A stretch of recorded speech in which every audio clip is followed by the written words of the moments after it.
Okay, Tyler, do you want to, what do you call it? Show your face? There we go. There you go. Awesome. Okay, so we're still potentially waiting on the second panelist. So I'm going to give it just 1 or 2 more minutes. And then if not, we'll just go ahead and move with you. Cool.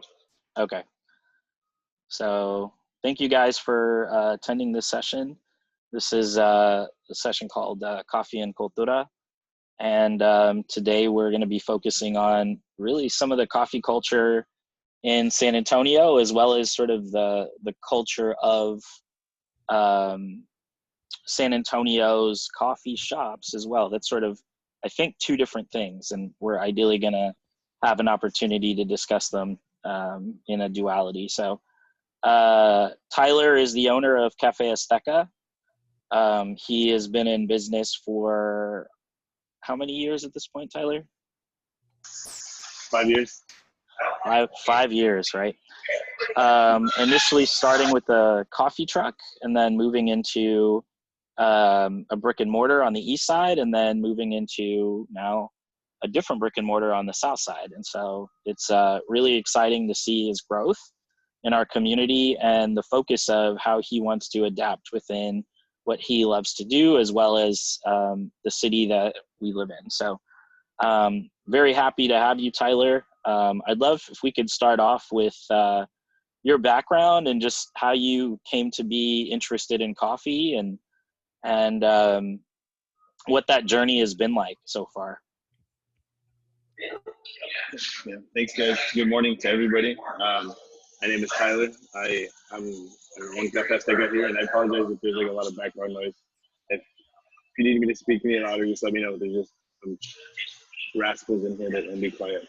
But yeah, my name is Tyler. I own Cafe Azteca here on the south side, and we've been in business for 5 years. And like Ryan said, we started in San Marcos in a coffee trailer and kind of migrated down south over the past few years, and so recently moved to the south side and became a roaster in about May. So Corona kind of hit, and we were kind of already looking to make an exit from our current building, and so we transitioned into this kind of quietly under the radar, and we kind of just announced the change of location and kind of the new operational structure as far as roasting and stuff. And so we've been here since then, and I'm from the south side, so it was always kind of a plan for me to bring a coffee shop to the south side, and so I'm really happy that we're here, and then we're thriving despite the COVID stuff, and we're thriving because of what we've been able to do over the past few months to kind of transition ourselves into not just a coffee shop, but kind of like a brand, and just venturing into things outside of coffee through the coffee shop. So we've been here and we've been loving it on the south side. Cool. So Tyler, if you would, I'd love to hear, how did you get into coffee, and really what's your, what is your, why coffee? Why did you choose to start a coffee shop? I totally forgot that part. So my story was in San Marcos. I was going to school to be a lawyer, right? So I was going to school to be a lawyer, and then somewhere along the way, I pivoted into coffee. And so when I was my senior year of college, I ended up managing a Starbucks. And so the cool thing was at this Starbucks, it was an oil company. And so everybody that was a customer was an employee of this massive oil company. So there was about roughly maybe around 500 to 600 employees throughout the whole complex, probably about 1,000 people with just people just being there every day. So it was really busy. And so I really got close to one of the vice presidents. His name was Daryl Schofield. He was from London, so every morning he'd come in, get his cappuccino, and we'd talk about soccer because I like soccer, and he's from London, so he liked Chelsea. So I like Manchester United, so we'd go back and forth. So long story short, one day he kind of just put it in my head. He's like, "Hey man, if you can do this for other people, you can do this for yourself." So that was that was kind of one of the turning points as far as me wanting to open a coffee shop. So 2 weeks later, I went to Mexico, and from there, I was able to kind of start to piece my way into opening a coffee shop from markets into an actual little coffee trailer, and then to where I am today. So I guess when I originally wanted to do coffee, um, I wanted to do it with a different twist. So I saw the trend that everybody else was doing and around the country, not just in San Antonio. It's the same kind of blueprint that's kind of still followed today.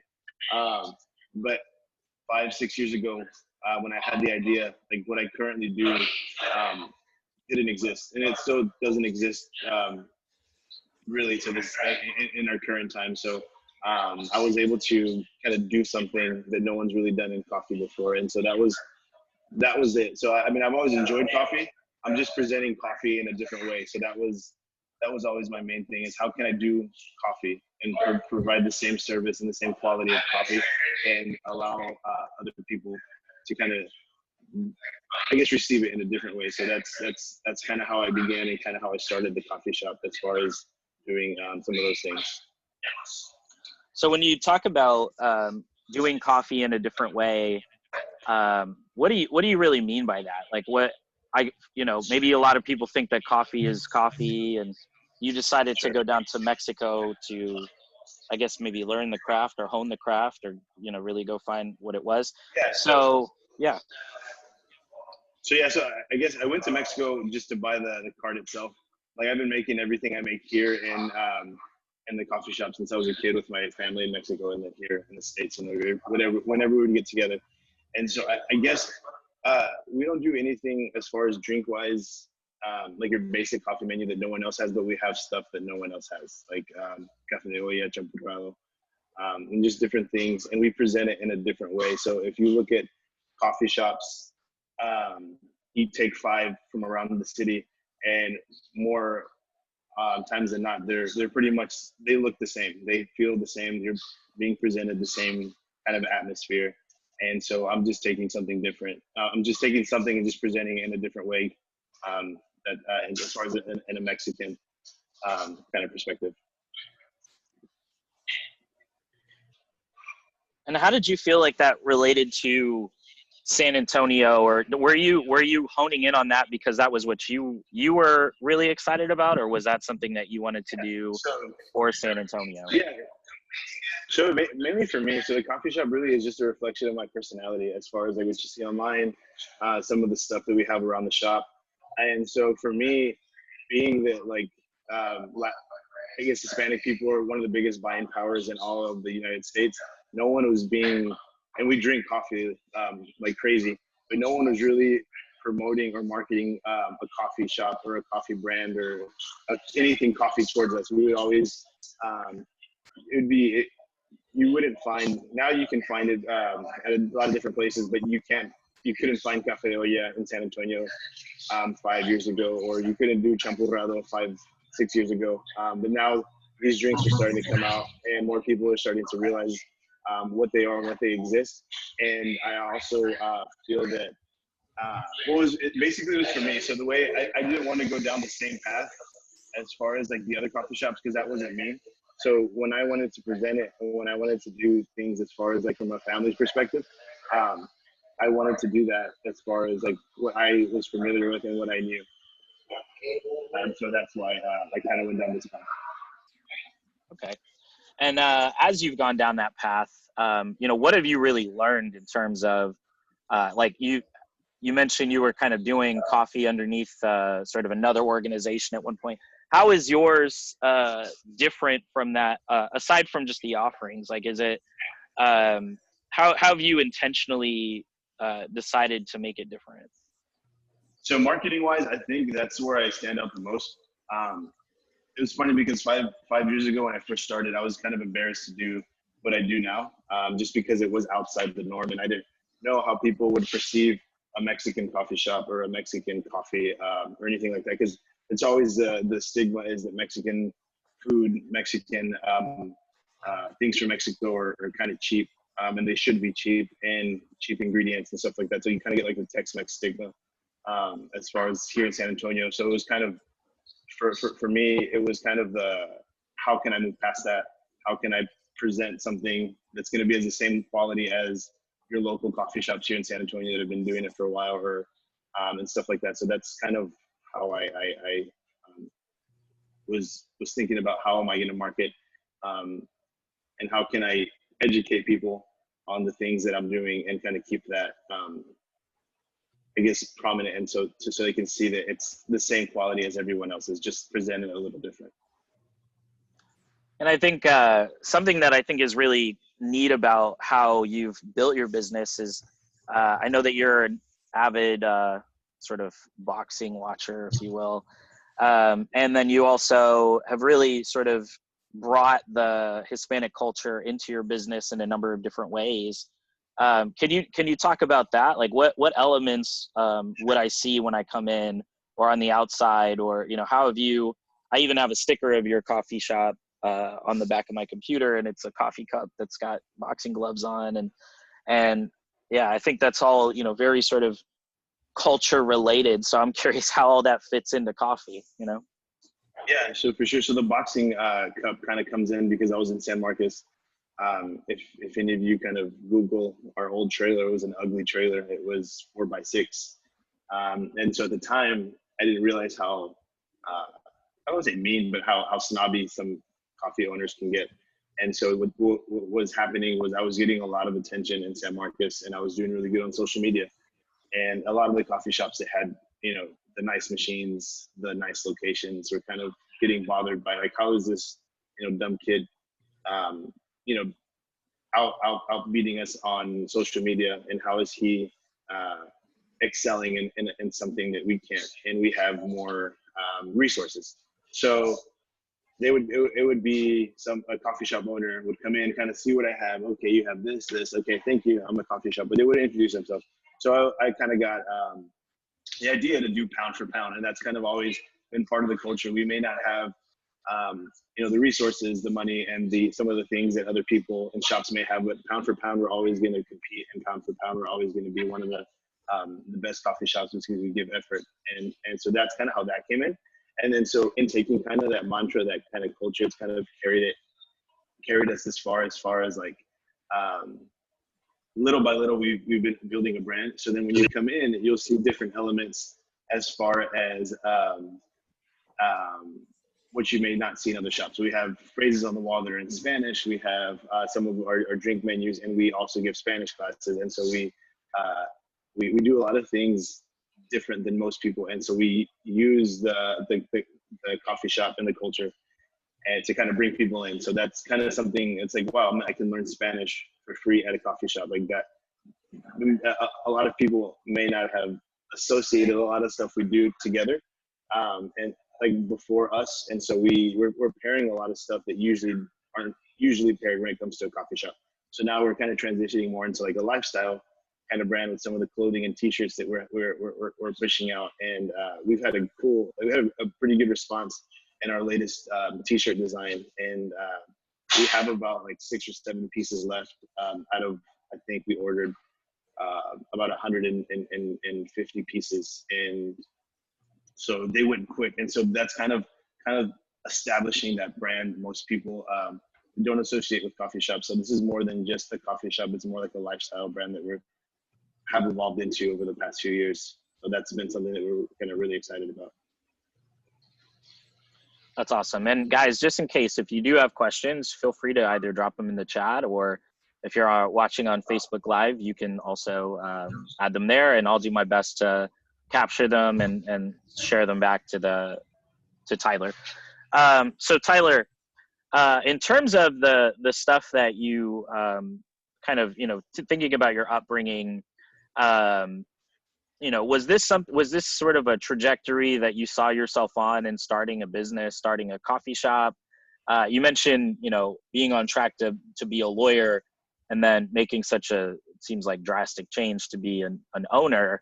You know, was that something that you saw within your family, or was that something that you just stepped out and did by yourself? Yeah, no, I mean, it was a total accident. I never envisioned myself being 20. I'll be 28 in December. I'm supposed to be in the NFL right now. That was my dream, was to play football. And so from wanting to play football and be in the NFL to being a coffee shop owner is two different things. And even in college, I was going to school to be a lawyer. So it was honestly, I kind of had in the rumblings of me seeing, different coffee shops pop up around the city. And at that time, it was just a hobby. It wasn't something I was like going to be passionate about and pursue as a career.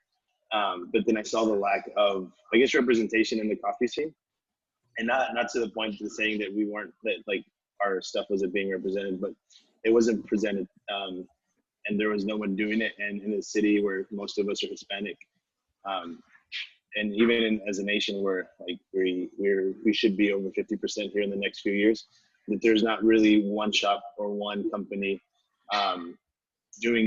presenting something or offering it to the masses of people that are in this country that are of Hispanic descent. And so I saw a huge market for it, and that's when I went and kind of dived in head first. But it was literally it was just as simple as my friend Daryl just speaking those words of kind of like life and encouragement.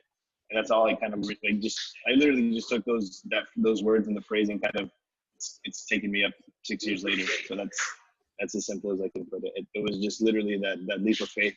I had the seeds had been planted by me seeing the lack of coffee representation in coffee, and then that was kind of what pushed me to the edge and kind of just dived off a cliff and built the airplane on the way down type of thing. So that was kind of how I got to becoming a coffee shop. I think that's really interesting that you kind of talk about that, just not really having a lot of representation across the U.S., but even in San Antonio. And I don't know, I mean, I know you grew up in San Antonio, so maybe it was easy for you to make that transition here, but what did you see? Did you choose intentionally the South Side because you saw maybe more relatability there, or initially when you were on the East Side, like, I guess, what was the scene like before you jumped in here? And do you think it was good or bad before? Yeah. So the coffee scene, I mean, I think Merit was the first one to kind of introduce specialty coffee to San Antonio. So that was, I mean, they had kind of already planted the seeds and were doing a really good job, still are doing a great job at, continuing like the coffee culture and starting it. But I think there exists now that I've come along, like a subculture where it's more on the Hispanic side or more of the exotic side, that maybe because you're not from Mexico, because you're not from these countries, you wouldn't know about it, even though you are a specialty coffee shop. The world of coffee is just so vast that not one company could kind of be the end all be all of coffee culture as far as what is being offered. So then that's where I come in, and I'm able to kind of go in another direction and like I always stress, like present it in a different light and bring stuff that you typically wouldn't see in the States. And as far as like honestly, the reason why I started in San Marcos, I was driving from, I don't even know where Divine is, but I was driving from Divine to San Marcos for 3 years because of the trailer that I had. There was already about 3 coffee trailers that were spectacular, and they're still killing it. And I was embarrassed to bring my trailer to San Antonio because I'm from here and I didn't want people to laugh at me. So it's literally my biggest reason why I stayed in San Marcos. And until I realized that the coffee trailer was kind of my biggest weapon as far as like showing people how this kid is killing it out of this like crappy coffee trailer. And that's kind of when I realized, and I kind of let my guard down as far as like the embarrassment of having that trailer. And so I ended up obviously in San Marcos shedding that trailer, buying the new trailer, and then eventually moving back to San Antonio when I was ready. And so I picked the East Side honestly because it was in layman's, it was one of the easiest buildings I could get into, if we're all being honest. But the cool thing is, I realized there on the East Side, and in this in business, it really doesn't matter where you are or where your location is. If your product is good and if you have a good brand, people will follow you wherever you go. If you look at some of the best restaurants and best places to go eat and hang out in the city, they may not all be in Stone Oak, 1604. They're in random parts of the city where you look at, in your surrounding areas are not in the best areas. And so that's kind of cool for me, and that's encouraging. And that's kind of what I stress to people, that location is important, yes, but more than location and more than money, your concept and your brand have to be just as valuable as the money or your building that you're in, because if not, it's not going to work. And so for me, leaving the east side and coming to the south side was almost a no-brainer. One, because I'm from the south side. Two, a lot of the people that I know here most of the south side is probably the biggest Hispanic population in San Antonio. And even at that, there's not a lot of people in the south side that may know some of these drinks that I have. And if they do, they don't know how to make it. So for me, that's kind of cool to like either reconnect them to something they didn't know, reconnect them to their past, or introduce a new tradition to them and their family. And especially right now where culture is selling like crazy. I mean, I was onto something 5-6 years ago, and back then I was embarrassed. So now that I'm able to do this, it's been really cool. So as far as the south side comes to play, there's still 3 or 4 areas here in San Antonio that don't have a coffee shop, and it didn't have a coffee shop that you can say, hey, look, that's our coffee shop, or this is our X, Y, and Z. So if you look at every parts of the city, every part of the city can kind of say, hey, we have 1 or 2 or even 3 at times. And so the south side wasn't one of those spots. And even so, that's why we're going to open up another location by 1604 in Petrenko. I grew up on that side of town as well, and that side of town is booming. And there's no coffee shop. There's no one to kind of fulfill that void other than chains up and down 1604. So it's kind of like trying to look for places that need a community coffee shop and that needs some sort of local shop in that community. So that's kind of why we chose the south side. And plus, a lot of people kind of sometimes overlook the south side. A lot of Southsiders leave to go to Southtown, to go downtown, to Petrenko, or wherever, to have cool stuff. And so it's kind of cool and to say that Cafe Azteca is in the south side, and hopefully people would say we're cool and they like us here. So that's always fun. Yeah, and I love that part about, building the community and building your brand. And, I think that's probably, maybe it was a tough transition for you initially in transitioning that brand over to San Antonio from San Marcos. So I'm curious, how did you, like in having to rebuild in different locations, how did you do that? Did you have to change anything about what you were doing? Did you have to add Big Red to your menu? Yeah. See that's funny, because like I guess in San Marcos it was easy to market, and I've kind of had the tone, I guess, not down or up. Like sometimes like how I communicate, it's all about communication, marketing, and it's who your product and who you're trying to communicate towards. And so San Marcos has a bunch of college kids, and I could pretty much say and do what I want because my audience is college kids. And moving to San Antonio, a little bit, people speak a little more Spanish than they did in San Marcos. So if I had, said something that I shouldn't have said on a post, maybe I shouldn't say that here. So in San Antonio, so then I kind of had to evolve on how I market and how I did stuff like that, and realized that my audience was growing, and the age groups, people of faith, people of color, X, Y, and Z, that they all follow me now. So I have to be a little bit more responsible with how I post and what I do. And so as I got to San Antonio, nothing really changed as far as like my personality or customer service. If not, it almost strengthened, because I realized that now that I'm in the city, now that I'm part of the actual neighborhood, I have to be more community oriented. And I think that's why no matter where I go, and no matter what building I'm in, the essence and the core of the coffee shop is me and the people around me and the people that I put into play to make sure that they have the same relatability, customer service, and the same heart to serve people. And so I think as long as that doesn't change, I could be dropped in any place in the city and succeed, because Cafe Azteca has always put the community and the people first. Coffee's always been way in the back burner. It's just a method to bring people in the shop. And so, but once they're in the shop, I think they'll feel the genuineness of who we are. And the cool thing is that people always say, it feels like I'm at my grandma's house. It feels like I'm at my tia's house in Mexico. It just feels home. And that's kind of like the biggest compliment. And not that other shops don't do that, but for us, like, it's cool because like we intentionally do that, and there's things in play that hopefully, because we put those things in play, it makes you feel like you're at your house. You can kick off your shoes and like literally go to the fridge and get a bottle of water.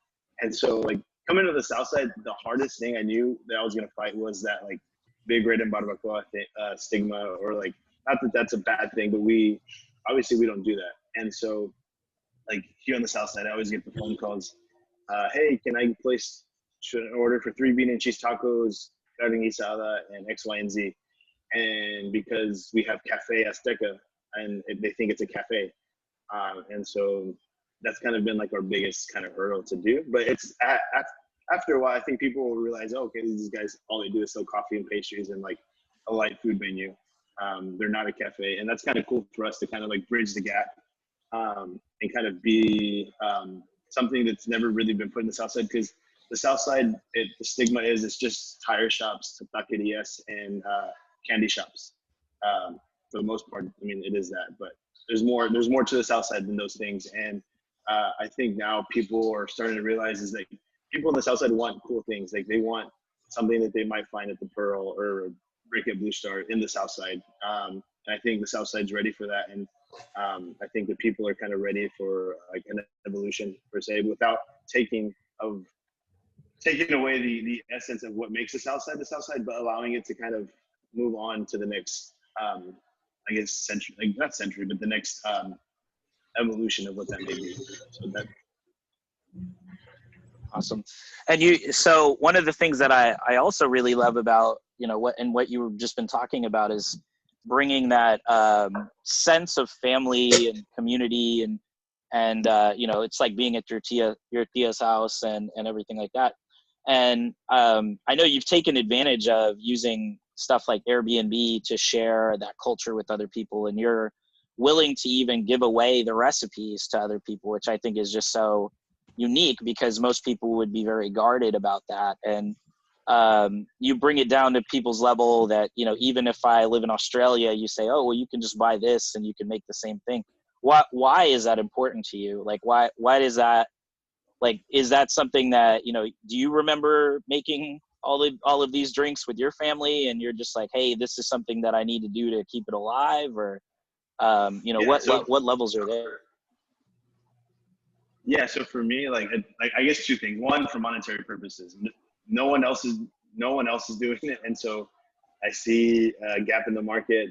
Let me do it, and let me be the first one and take advantage of it. First, second of all, it's not like something that I'm taking from YouTube and showing it to people. Like, I've grown up with this stuff since I was a kid, and in Mexico, and I actually have like fond memories of doing it, and we still do it as a family. And so for me, the cool thing is, I guess, merging the two. And for me, like, I'm just very fortunate enough to have like obviously my grandma's still living. I think she's 80. She was born in 41. But with that, there's a connection to like a whole different generation of people, and she's from Mexico. So like every chance I get, I always ask her stories and stuff like that. And I use a lot of that in the coffee shop. So in a sense, in theory, the coffee shop is part of my family. And so what I mean by that is like everything we do here is almost like if you're at my house, in a sense, with my family, breaking bread, learning how to make the recipes. And so it's very unique in the sense that people will walk in and they'll feel like a connection to the coffee shop, and they'll keep coming, and then there'll be another group and they become friends. And so it's funny how like the coffee, even now we have a back patio and people can kind of congregate. All of the people that have met in the coffee shop are like buddies outside the coffee shop. They come here, and it's almost like a family reunion. Like you're making a carnita asada, and everybody's kind of like hanging out. And so that's kind of cool to see how we've evolved into that. But then as far as like the recipe stuff, like I've done Airbnb, and I've noticed, because everyone has family, everyone has a mom, a grandma, aunt, ex, whatever, and we all have fond memories of either growing up, doing something with them, and life happens, you grow up, you forget about these things, and it may not be as important right now because you take for granted, oh, well, I still have my grandma, I still have my mom, I'll make it once a year, or X, Y, and Z. Sometimes, unfortunately, we don't pick up the phone and call our loved ones often enough. And so I guess with the recipe, it promotes togetherness, oneness, familyness, and so through the recipes, you can kind of grow together as a family and bond and do things. And for me, that's the more. If at the end of my life, I don't make a single dime from the coffee shop, but my recipes are scattered all over the world, and people have made them together as a family. That's probably worth more than opening coffee shops around the country. So that's for me. That's kind of why I give them away, because I know nowadays family time and that we kind of lack that in our community because we're so busy, and so these recipes aren't like super quick where you can just pop them in the microwave or turn them on the stove. Like it takes time and there's a process, and so for me, it's cool. And then I've heard stories of people, like you said, in Australia sending me pictures of them and their family making champurrado, which is like super cool. Like for me, like that's probably one of my proudest moments of owning the coffee shop is like for people from all over the country, I mean, from all over the world, say, hey, we're in Berlin, we've made your champurrado. We're in Australia, we're in X, Y, and Z, and it's just mind blowing to see that and to see the families kind of, whether they're Mexican or not, making stuff together. And so that's been fun, and Airbnb has been really cool. And like I said, I did that as almost like as a joke to prove a friend wrong that it wouldn't work. And all last year, it probably was the #1 experience on Airbnb in San Antonio, for the simple reason that people just want to learn how to make stuff that they either had as a kid, they remember, or that they see on TV and like, hey, that was in the Coco movie. My family doesn't do it. Why not? And or just things like that. And so for me, it's kind of cool to be the pioneer, I guess, or the first one to do these things here in San Antonio, to kind of introduce it to people. So for me, that's kind of fun. So another thing that I wanted to talk about is really, so I know you mainly handle the drinks, but you also have a short menu of pastries and other things that you've added in. How did you select what you offer aside from coffee to relate to, you know, still that message of like, hey, we're different, but also like this is still the culture? Sure, yeah. So we have our friends from Alebrijes. They're our bakers, and the cool thing about them is like I do this to a lot of people. I put the entrepreneurship bug in everybody. So it's like the joke is you come into Café Azteca and you leave with the business. And so that was kind of like them, and they were one of the first people that I guess I've talked into, like, conned into opening a business. And so they're now, a year later, they're probably one of the more popular niche or just bakeries in general in San Antonio. I know a lot of people love their bread. And so the cool thing is that they bake out of here now. So having them, they're from Mexico, they're from Michoacan, and just bouncing ideas off of each other is super cool. We're going to do some cool stuff for Day of the Dead and coming into November, December together. But I think keeping that essence of, like, when I was a kid in Mexico, I would go and I would go get a kilo of tortillas and some bread, and then over there in Mexico, it's Big Cola, which is like the knockoff brand of Coca-Cola. And that was cool for me. And those are just like stuff that I grew up with. So it's like and another thing is, like, I go to Mexico all the time. And so one of the things that kind of like was mind blowing to see is, like, here in these States, like, as Americans, we're so like always looking at our watch, or like always like on a schedule. But when those same Americans went to Mexico, they were drinking tequila shots, like living it up, and like, hey, viva Mexico and stuff like that. And so it's like, how can I take the humbleness of like me going to get tortillas, bread, and Coke for breakfast with the excitement of people wanting to come to Mexico, blend it together, and then sell it to somebody. So that's kind of like how one of my ways of like marketing is, like, I see how excited Americans get when they go to Mexico and they let loose. So how can I sell that same excitement or that same kind of like little atmosphere to them here in the States, where they don't have to go abroad? And so it's important for me to kind of keep it as if you're in Mexico, in a sense. And so for me, that's always been cool. And now having them here, you smell fresh bread in the morning, and you smell coffee being roasted when I roast. And so, like, the smell kind of hits you, like, as you open the door, it's like fresh fresh conchas, and then freshly roasted coffee at the same time. And the crazy thing is, no one else in San Antonio, being that we're a Hispanic city, has thought of doing that, as far as like combining the two and keeping it Mexican, and not like, oh yeah, we're gonna throw in some croissants, or we're gonna throw in donuts or breakfast tacos, and kind of just like mix it together. Not that that's a bad thing, but that kind of what keeps and makes it unique as far as doing that as a coffee shop. So that's always fun for us to kind of keep it simple and Mexican, if that makes sense. Yeah, it does. And I want to just remind everybody, if you have questions, feel free to drop them in the chat, or if you're watching on Facebook Live, you're more than welcome to drop them in the chat. Or you can unmute and ask as well. So if you are considering doing that, just feel free to do it, and I'll kind of keep it moving at the moment. But so you mentioned you're getting into roasting, and I'm curious, what's the purpose there? Like, why did you want to go into roasting? Sounds like that might be a different business than just being a brick and mortar coffee shop owner to begin with. Yeah, it's crazy, because so we were just blessed out of Corona to still be open and to still be thriving, and to actually, we're probably making more money now than we ever did at commerce before Corona.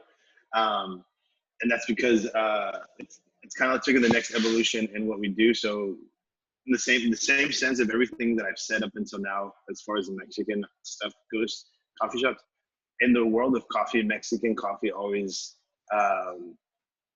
gets tossed aside. I mean, Ethiopia, Kenya, and all these African coffees, Guatemala, South America, Colombia, those are the pretty dominant coffees, but Mexico has a vast variety of different coffees that people don't know about. Like, you have Guerrero, Colima, Puebla, Chiapas, just different regions in Mexico that most people don't even know. And so for me, that's cool, because if no one else is doing it, I'm Mexican, it goes with Café Azteca, why not take advantage of it? And so that's what I've been doing. So we have coffee from pretty much all 5-6 regions and for Mexico here at the shop. And we're actually, we got into selling machines. And so we've helped, I think up this point, we're at 3 coffee shops since May that we've put together with machines, and we supply coffee for, one in Laredo, El Paso, and then one here in San Antonio called Café Cotidiano, where they help asylum seekers. And the cool thing is they're all shops that kind of fall under the culture of like Mexican style, I guess. And so one of the things that when I got into roasting was, I want to stay 100% Mexican coffee, although I do roast other countries for other shops. But as far as Café Azteca, like, I wanted to make sure that we can showcase and be, I guess, the premier roaster, because we're still, pioneering in this, that like everyone still sees Mexican coffee as bottom of the barrel. So we're kind of, and also it's cool because we have access to some coffees of Mexico because we're Mexican. And I have a friend from Mexico that kind of facilitates the connections to the different fincas and the producers. So that's another benefit of being Café Azteca, is that we can go places where other roasters and coffee shops can't, for the simple fact that we speak Spanish and we're from Mexico, which is really cool. And so for us, marketing wise too, we're working with a designer here in San Antonio in Mexico to come out with our new bags. And it's going to be totally different from what you see on the shelf. So one day when we're in HEB and all these other cool shops, and you see our bag next to a coffee shop from wherever, people are going to look at ours and it's going to be, wow, that's different. I've never seen that style or that collaboration in coffee. And so as far as roasting, it's a whole different business, and I'm blessed to have it. I know a lot of people told me not to do it because it was hard, and it was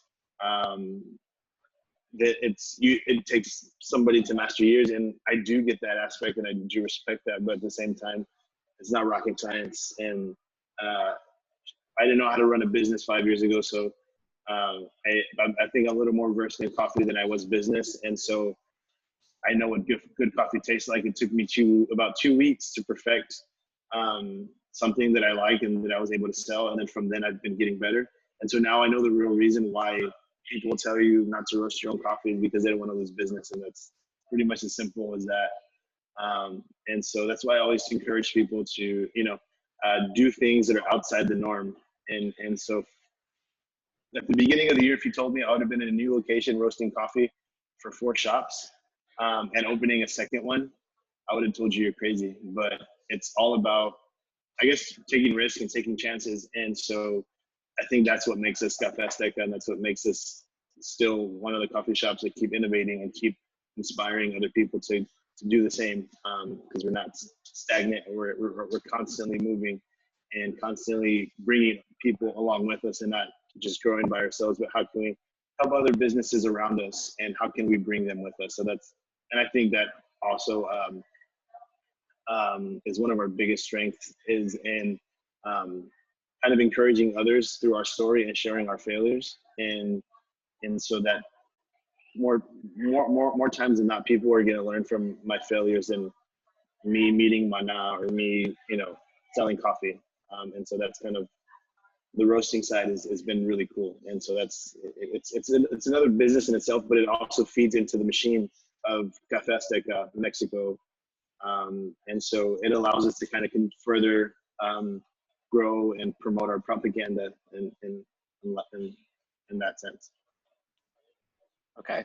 Looks like we have 1 or 2 questions in the chat real quick. So Brianda wants to know, do you collaborate with other coffee shops? And if you do, what is that like?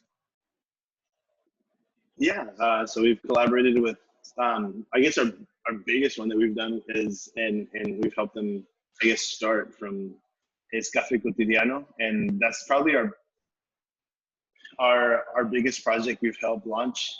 So Katie actually was a customer of mine, and she would always come to the coffee shop like 4 or 5 times a week. And so she works at the Mennonite Church here in Southtown. And so fast forward a year later, Katie comes to me with a project asking if I can help. And it just so happens that I started to roast and I started to sell machines right at the time she opened the coffee shop. So it worked out perfect. And I love what she does, because 100% of the proceeds go to asylum seekers, and it gives them work while they're waiting their cases here in the U.S. So if you haven't checked them out, Café Cotidiano right there in Southtown at the Mennonite Church. But as far as collaborating, that's probably one of the chances that we've gotten. I know we've done classes with Olla Express. Andy's a good friend of mine, and we've co-led Café de Olla and Champurrado recipe classes together. And so just stuff like that, they can kind of help promote each other and help promote the same things that we're doing. And so we're doing stuff with Alebrijes and just kind of in our little niche group, and how we can help promote each other in the same kind of culture lane. So.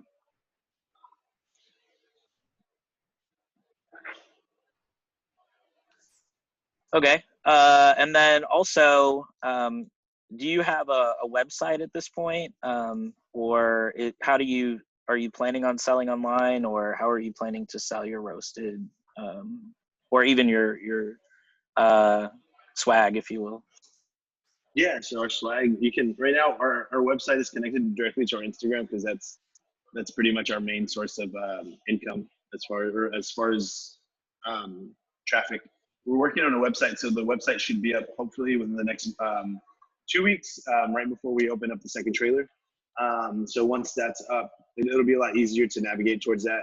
You can find our roasted coffee subscriptions, and our t-shirts and swag and everything, stuff like that.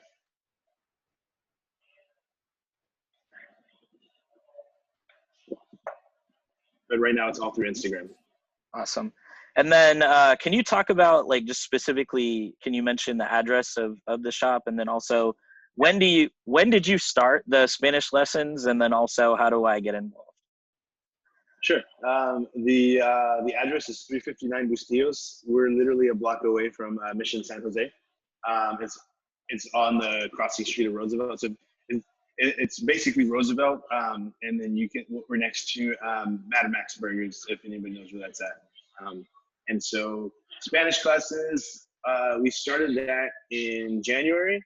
which is basically a way to try to get more people to come to the shop.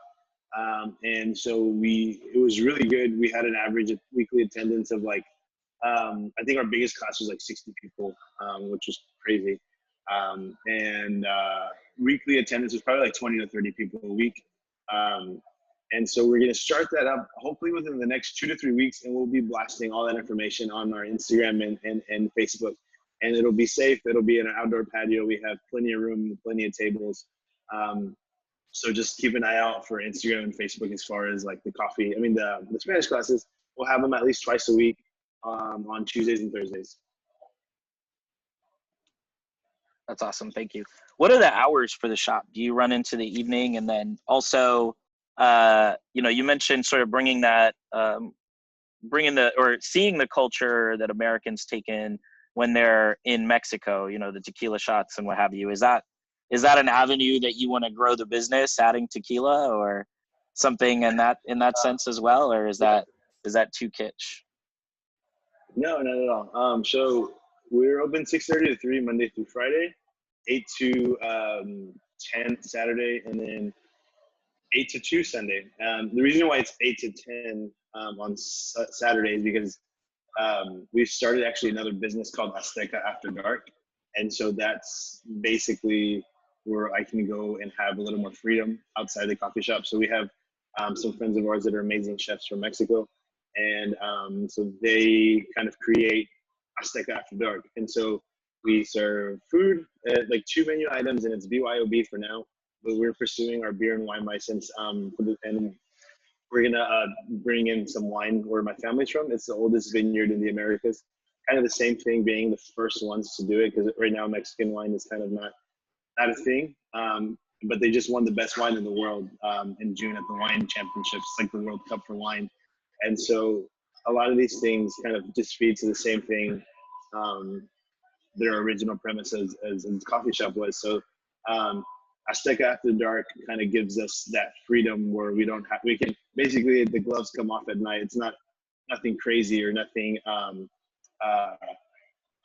inappropriate or anything like that. It's just more like people can have fun. There's karaoke, there's food, and it's still a family atmosphere. Like we had last Saturday, we had lots of families come out. We had kids singing Christian karaoke, so it's not too crazy, but it's just a good time. And so it's still in the realm of selling Mexico to Americans, in lack of better terms.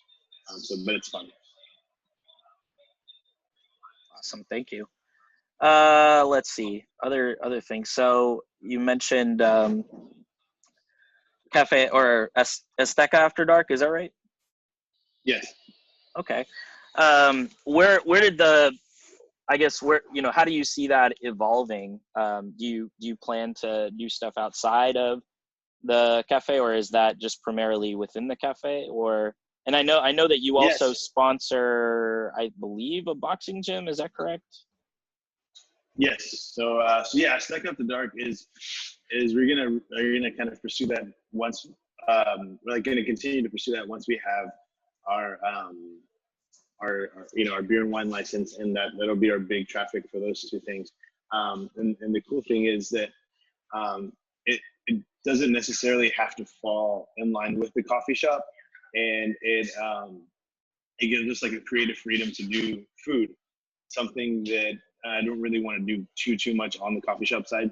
And so it's a different identity. So for that, creative freedom is worth a lot to me. And then so that's kind of also our catering brand, I guess, too. It's still Azteca, but at the same time, if people want food and stuff, we have a nice commercial kitchen to produce stuff, and we have the personnel to do it. So from a business standpoint, it's like, if we have it, why not? And so that's going to be like another side project that we're really excited about. So that'll be for catering, and then for the evenings as well. And then eventually I've thought about having literally Azteca After Dark every day, and kind of promoting it, through its time in each time frames. And so whether that evolves and it continues revenue throughout, the week and the evening, while the coffee shop is closed, and it turns into After Dark, more like a restaurant wine style I guess like bistro or hangout spot. That's kind of where we're seeing that eventually evolve into, where it's like it's separate business in the same business, and basically trying to do something cool outside the coffee shop while confined in the same walls. If that makes sense. Yes, it does. So I'm going to pull in 2 questions that we have from Facebook Live. So what advice do you have for businesses or entrepreneurs adjusting or struggling during COVID? And then, have online sales played a role in your growth on the Southside location? Yeah, I guess to answer the first question, I know it's super hard during this time, and believe me, there was a point where I just wanted, I wouldn't say give up, but I was frustrated. I was frustrated with the situation. I was frustrated with not getting the help that I needed from the government or whoever was handing out help. Frustrated with myself because I wasn't doing. It's kind of like the rabbit hole.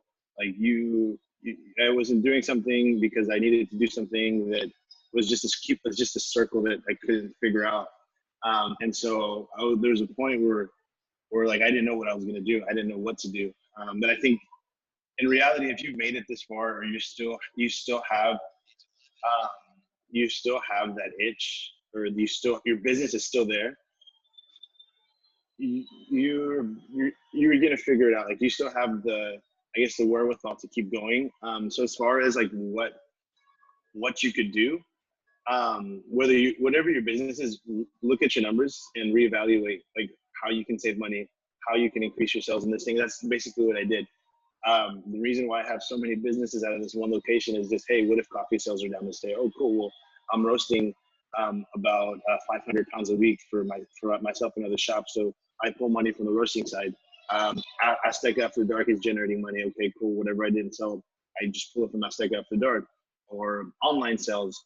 And it's honestly, you may have the money or you may have the resources there already. You just have to reallocate them in a sense. And you kind of like, we have to evaluate, okay, well, why am I paying $30 for this subscription? Maybe I can keep it here. And it all comes down to administration. That's what I've experienced, is how are you going to administer your funds, your time, and your resources in the next few months? If you still want to be in business, obviously you know what the risks are, you know what you're facing. So it's just repurposing your administration and how you administer your resources, time and money. And then from there, I think you can figure out where you can make more money at, or where the holes are that you can cover, or where you can maybe open up another stream of income. And that's kind of the biggest advice I can give you, is just to reorganize your administration and kind of write down. I use Evernote. And so online, I have so many notebooks online that have different ideas, t-shirts ideas, administrative ideas, and kind of like do a checklist, and kind of like once you see those checklists and once you see those things come off the list, for me, it helps me. So, I mean, I would say Evernote and resource structure and administration is like the top 2 things I think that saved me throughout this time. And so as far as online sales in the South Side, I think they've increased more like person-to-person sales, because a lot of people come in the shop. So, but I've seen more of an online sale tick in out-of-state sales. And so I've seen that as far as, I guess, a lot of my coffee is going to California. And so what I see is that people in California, obviously, they're more in tune with the Aztec culture. They're more into those kind of things. So as far as that, I actually hired someone on last week to do all my video producing, to basically produce videos for me and content specifically for Instagram and social media, to cater to those markets. So I'm excited about that. Online sales definitely have increased as I become a roaster, because people want to support me more, as far as like, it's different for me selling my coffee bag to someone directly and something that I've created, versus me just reselling somebody else's coffee, even though it's somebody else that I trust. it's different. And so I think online sales have definitely increased, especially being in the South Side, because they're like, hey, look, this guy's from the South Side. He's our neighbor. But more often than not, if they're in the neighborhood, they'll come and pick up coffee. But for the simple fact that I became a roaster, online sales have definitely shot through the roof. Awesome. And another follow-up question from Facebook Live. When are you opening the second location? So the second location opens probably at the end of the month. We're shooting for Halloween, which is Saturday. And so hopefully it should be ready by then. We'll probably have a soft opening. It's going to be across the street from the Petrenko on 1604 and HEB Petrenko 1604. That's awesome. Super exciting. Let's see. Looks like there might be something in the chat. If I can get to it. Okay, conference call. Got you. Okay. Well, I don't know if anybody else has any other questions, if they'd like to unmute or what have you. Tyler, I don't know if you'd like to add anything. I would just want to give people a chance to chime in if they'd like to before we close it out. And again, if you have anything, you're more than welcome to either type it in the chat, put it on Facebook, or say it out loud if you'd like. Is there anything you'd like to add in the meantime, Tyler? Yeah, I mean, just come visit us, come support us, and if you guys need help, the door's always open. Ryan can get you in contact with me. Just come to the coffee shop. As far as business, whatever you guys need, marketing help, I can always sit down and talk with you guys, or if you just need advice on how to survive through Corona, I can try to help as much as I can. Awesome. Give it just one more minute. See if there's anything else. And just gonna check Facebook real quick.